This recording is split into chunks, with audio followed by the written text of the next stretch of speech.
Take this ring. I don't want you anymore. A man who cannot control himself has no place beside me.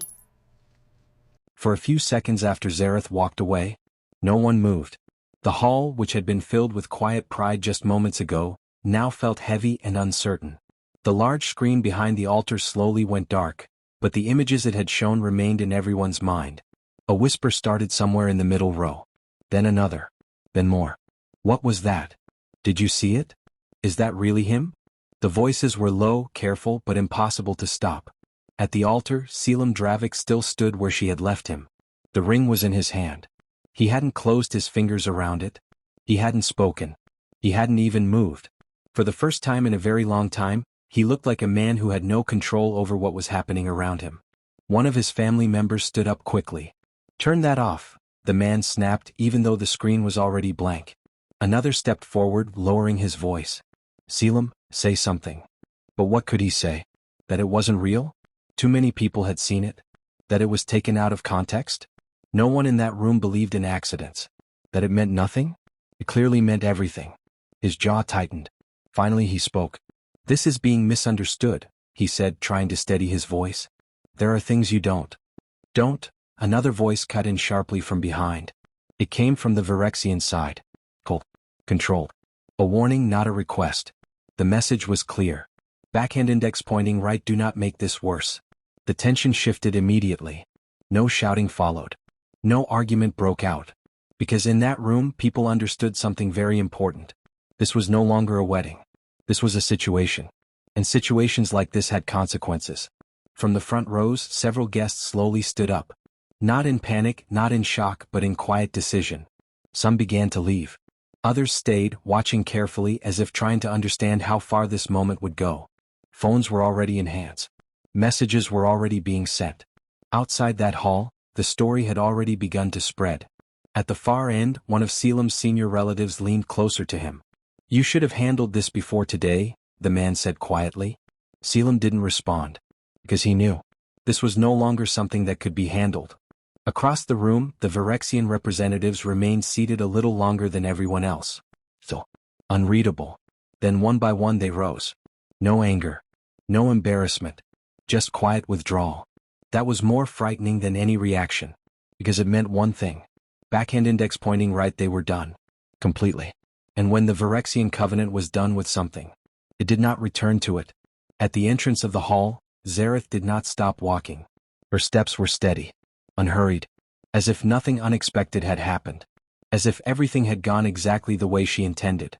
Behind her, two of her security men followed at a distance, saying nothing, asking nothing. When she reached the doors, they were already open. Of course they were. People moved for her without being told. She stepped outside into the cool air. The noise of the hall stayed behind her. For a brief moment, everything was quiet again. She paused. Not long. Just enough to take a breath. Then she continued walking. No hesitation. No second thoughts. No looking back. Inside the hall, what remained of the wedding was slowly falling apart. Guests leaving. Families separating. Voices lowering into private conversations. And at the center of it all, Selim Dravik stood alone. Still holding the ring. Still trying to understand how everything had slipped out of his control so completely. What he didn't know, what no one in that hall fully understood yet, was that this moment, this public collapse, had not been sudden. It had not been emotional. It had not been a mistake. It had been decided. Carefully. Quietly. Days before anyone took their seats in that room. Because 3 nights earlier, everything had already changed. Long before that wedding was planned, the name Virexia already carried weight. It was not a name people said loudly. It was not a name discussed in public conversations. But it was known. Quietly. Deeply. Across business rooms, private meetings, and closed-door decisions, the Virexian covenant existed like a shadow that never left. They were not loud criminals. They were not reckless. They were structured, patient, and precise. Their influence moved through legal systems, financial networks, and silent agreements. If something needed to happen, it happened without noise. If something needed to disappear, it disappeared without trace. People did not fear them because they caused chaos. They feared them because they controlled outcomes. At the center of that world once stood Orvex Virexia, Zaretha's father. A man who built power without ever needing to prove it. He was known for one thing above all else: control. He never reacted too quickly, never spoke too much, and never allowed emotion to guide his decisions. Under his leadership, the Covenant grew stronger, wider, and more respected in ways that could not be measured openly. He had one child. Only one. Zareth. From a young age, she was not raised like other children. There was no softness in her upbringing, no space for weakness. She was taught how to observe before speaking, how to understand people before trusting them, and how to remain calm even when everything around her was unstable. She learned early that power was not about force. It was about discipline. When Orvex fell ill, the Covenant did not collapse. It adjusted.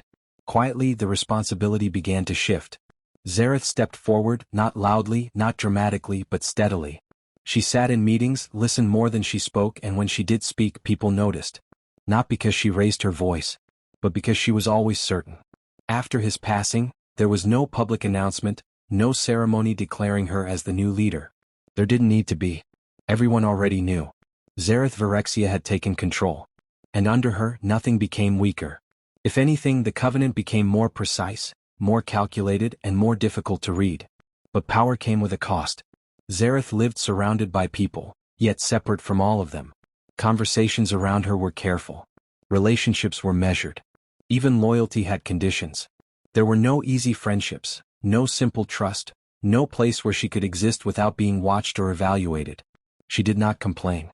She accepted it, because she understood something very clearly. Power isolates, and isolation strengthens control. That was the world she lived in when the idea of marriage was presented to her. It was not introduced as a suggestion. It was presented as a necessity. The Dravic Consortium was strong in its own way.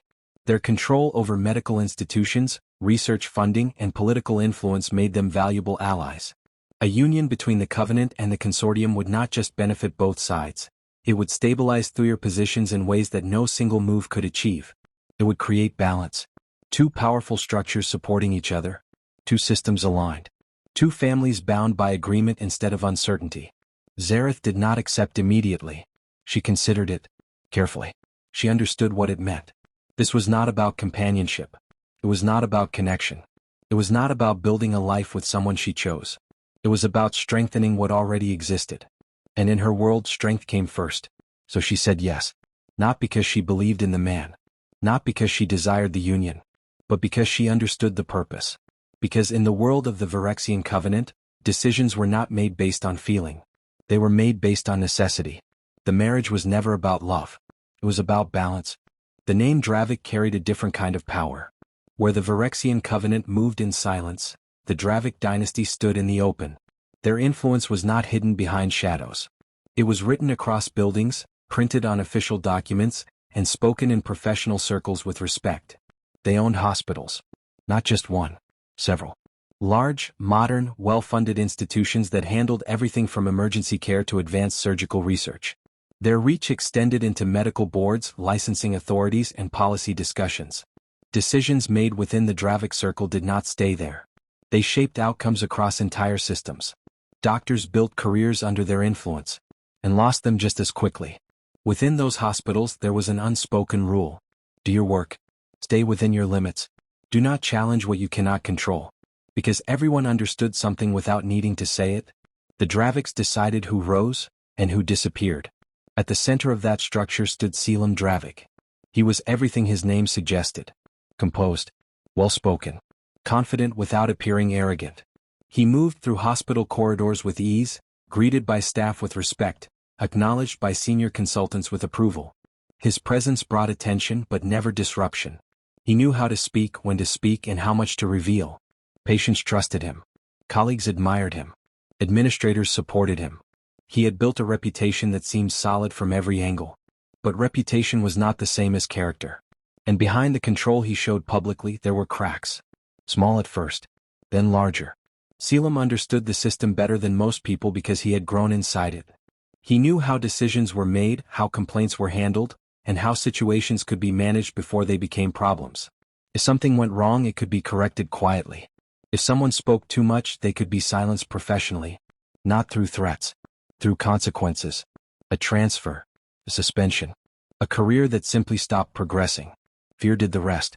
That was why the staff rarely spoke out. Not because they did not see, but because they understood what speaking meant. And Selim knew this. He relied on it. At first, it was just confidence. Then it became assumption. Then it became belief. He began to act as if the system would always protect him. Because it always had. His behavior inside the hospital slowly shifted. Boundaries became less important. Professional lines became easier to ignore. What once required caution now felt safe. Untouchable. He carried himself the same way in public. Still polished. Still respected. Still controlled. No one questioned him directly. No one challenged him openly. And because nothing had ever come back to confront him, he came to a quiet conclusion. He could not be exposed. Not in his world. Not within his system. Not with his name. It was not arrogance in the loud sense. It was something more dangerous. Certainty. The kind that grows when nothing has ever proven you wrong. The kind that blinds you slowly. The kind that convinces you that consequences belong to other people. And as long as that belief remained intact, Selim continued forward exactly the way he always had. Careful where it mattered. Careless where it did not seem to. Confident that everything would remain under control. Confident that nothing would ever rise high enough to challenge him. And that belief was his biggest mistake. Her name was Elira Sovan. In a place where power decided everything, she was almost invisible. She worked long shifts, moved quietly through hospital corridors, and did her job without drawing attention. Like many others around her, she understood how the system worked. You followed instructions. You stayed careful. You did not ask questions that could cost you your position. Elira had not come from a powerful background. Nothing in her life had been easy. Her mother had been her only constant, the one person who had carried her through years of struggle with quiet strength. But strength could not protect against illness. When her mother fell sick, everything changed. What began as something small quickly became something serious. Tests were needed. Treatment was urgent. And treatment required money. Money Elira did not have. She tried everything she could think of. She spoke to administrators. She filled out forms. She requested assistance. She waited in offices, stood in lines, and explained her situation again and again. Each time the answer came back the same. There was nothing they could do. The hospital she worked in, the place where she helped save lives every day, had no space for her own mother's survival. That was the reality she faced. And on one particular day it became too much. Elira stepped out into one of the quieter hallways, away from the movement of patients and staff. She leaned against the wall, trying to hold herself together, but the weight of everything she had been carrying finally broke through. She began to cry. Not loudly. Not in a way that would draw attention. Just enough for the pain to leave her chest. At that same time, someone else was walking through that hallway. Zareth Virexia had come to visit her father. Even inside the hospital, her presence was noticed. Staff moved slightly aside without being told. Conversations lowered. People watched without appearing to look. She walked with purpose. Unhurried. Untouched by the noise around her. And then she saw Elira. A young nurse. Standing alone. Trying not to be seen. Crying. Zareth slowed. Just slightly. She did not ask what had happened. She did not ask for an explanation. She stepped closer. Elira noticed her presence and quickly tried to compose herself, wiping her face, lowering her gaze. "I'm sorry," Elira said softly, thinking she was in the way. Zareth looked at her for a brief moment. "Come." Observing. Then she asked one simple question. "How much do you need?" Elira hesitated. She wasn't sure she had heard correctly. Zareth did not repeat herself. She simply waited. There was no pressure in her voice. No emotion. Just certainty. Elira gave a number. Quietly. Almost ashamed to say it out loud. Zareth reached into her bag, pulled out a check, and wrote the amount without hesitation. No discussion. No negotiation. No surprise. She handed it to Elira. Then turned. And continued walking. That was all. No name. No explanation. No expectation. Elira stood frozen. The check in her hand felt unreal. It took her a few seconds to fully understand what had just happened. And when she did, she looked up, searching for the woman who had just changed everything. But Zareth was already gone. Later, Elira would learn who she was. The name. The family. The weight behind that quiet act. And from that moment, something settled deep inside her. Not fear. Not obligation. Something stronger. Gratitude. Not the kind that fades with time. The kind that stays. The kind that waits. The kind that remembers. Years later, Elira would repay that debt. At first it was small. So small that no one paid attention. A longer conversation than necessary. A door that stayed closed a little too long. A glance that lasted just a second too much. In a place as busy as the hospital, moments like that could easily be ignored. Everyone had their own responsibilities. Everyone was focused on their work. And no one wanted to look too closely at something that might lead to trouble. The other doctor was known. She worked in the same department. Confident. Careful in public. There was nothing about her behavior at first glance that raised suspicion. She carried herself the way every professional was expected to. But patterns began to form. Selim would appear where he wasn't scheduled. She would adjust her timing without explanation. They found ways to be alone, even in a place that was never truly empty.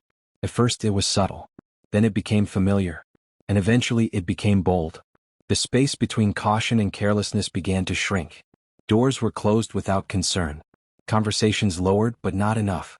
Boundaries that should have remained firm started to disappear. They behaved like people who believed no one would question them. Because no one did. Not openly. The staff noticed. Of course they did.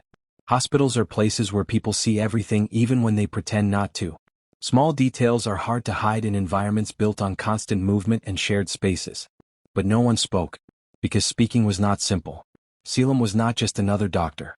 His name carried weight. His family's influence extended beyond the hospital walls. Decisions about careers, positions, and opportunities were often shaped by forces that could not be challenged directly. People understood the risk. If you said the wrong thing to the wrong person, your future could quietly disappear. So they stayed silent. They looked away. They pretended not to notice. All except one. Elira Sovan. At first she didn't think much of it either. She was focused on her duties, moving from one task to another, doing what was required. But over time she began to see things more clearly. A door left slightly open. Voices where there shouldn't have been any. Movements that didn't match the schedule. She didn't go looking for it. It simply became harder to ignore. Then one day she saw enough. It wasn't dramatic. It wasn't loud. But it was clear. And once she saw it, she could not pretend anymore. After that, the moments repeated. Not once. Not twice. But enough times for her to understand that this was not a mistake. It was a choice. Each time her discomfort grew. Not just because of what she was seeing, but because of what it meant. This wasn't just about two people crossing a line. It was about abuse of position. It was about disregard for the environment they were supposed to protect. It was about doing wrong, and believing no one would ever challenge it. Elira tried to ignore it. She told herself it wasn't her responsibility, that staying silent was safer, that speaking out would only bring trouble she could not handle. But every time she thought of turning away, another thought returned. Zareth. The hallway. The check. The moment that had changed her life. And slowly the silence began to feel heavier than the risk. One evening when the opportunity came again, Elira didn't look away. She took out her phone. Her hands were not steady. Her heart beat faster than usual. But she didn't stop. She recorded. Just enough. Clear enough. Real enough. When it was done, she stood there for a moment, staring at the screen. She knew what she had now. And she knew what it could do. For a long time she didn't move. Her thoughts pulled in two directions. Fear and truth. Safety and loyalty.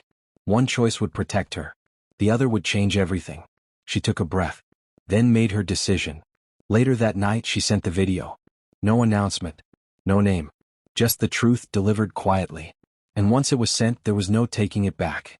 She knew what this could lead to. She knew the risks. She knew the consequences. She knew this could cost her everything.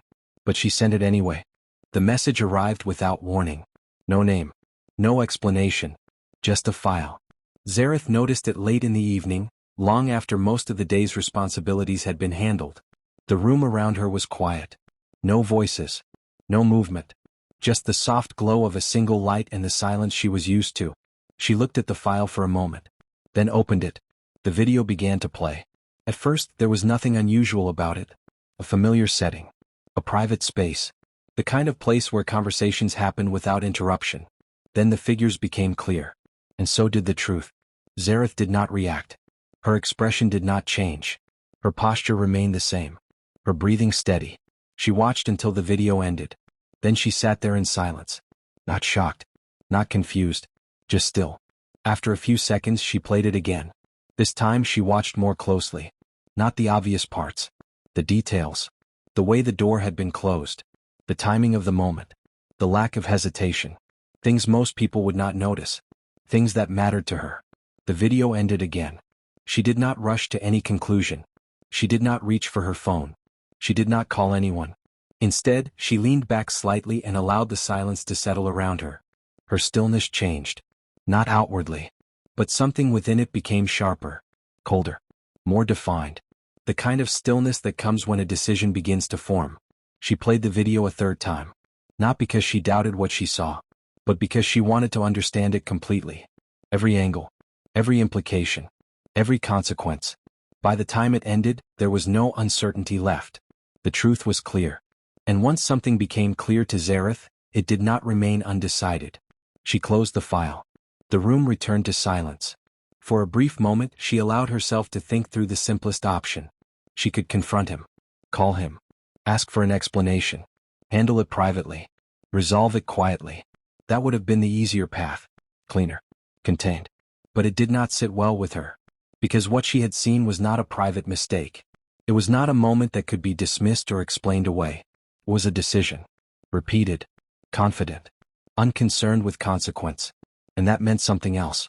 It meant he believed no one would challenge him, that he could act without being questioned, without being seen. Zareth stood slowly, walked a few steps across the room, then stopped.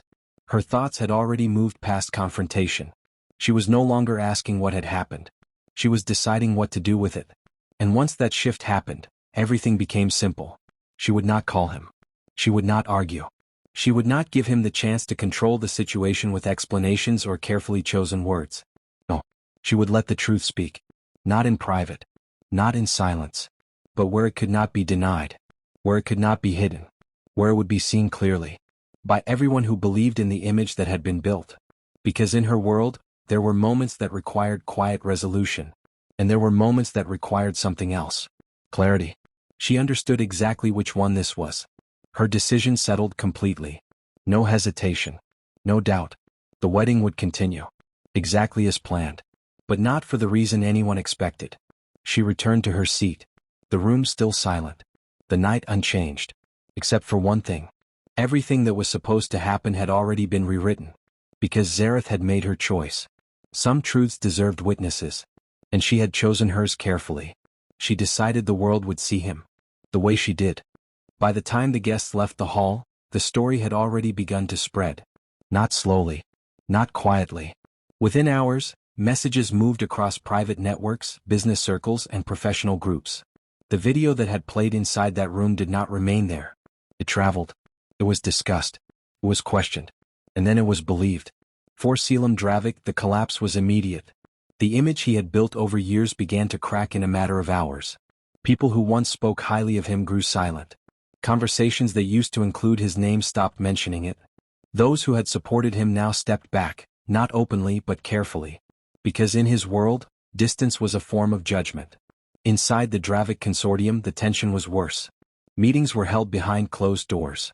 Decisions were made quickly. Not about defense, not about explanation, but about damage control. The priority was no longer protecting him. It was protecting the family name. And for the first time, Selim understood something clearly. He was no longer the center of their concern. He was the problem. The hospitals felt it next. Whispers moved through the corridors. Staff who had once avoided speaking now shared quiet looks of understanding. Authority that had once seemed untouchable now felt uncertain. Investigations began. Not loud. Not public. But real. And this time, silence could not protect him. Because the truth had already been seen. Across the balance of power, the shift was just as clear. The Virexian Covenant did not respond publicly. They did not release statements. They did not defend or explain. They simply stepped back. And that absence spoke louder than anything else. The alliance was over. Completely. Without negotiation. Without reconsideration. It was as if it had never existed.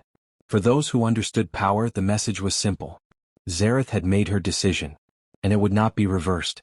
But not everyone walked away without fear. Alira Sovan felt it most. In the days that followed, she moved carefully.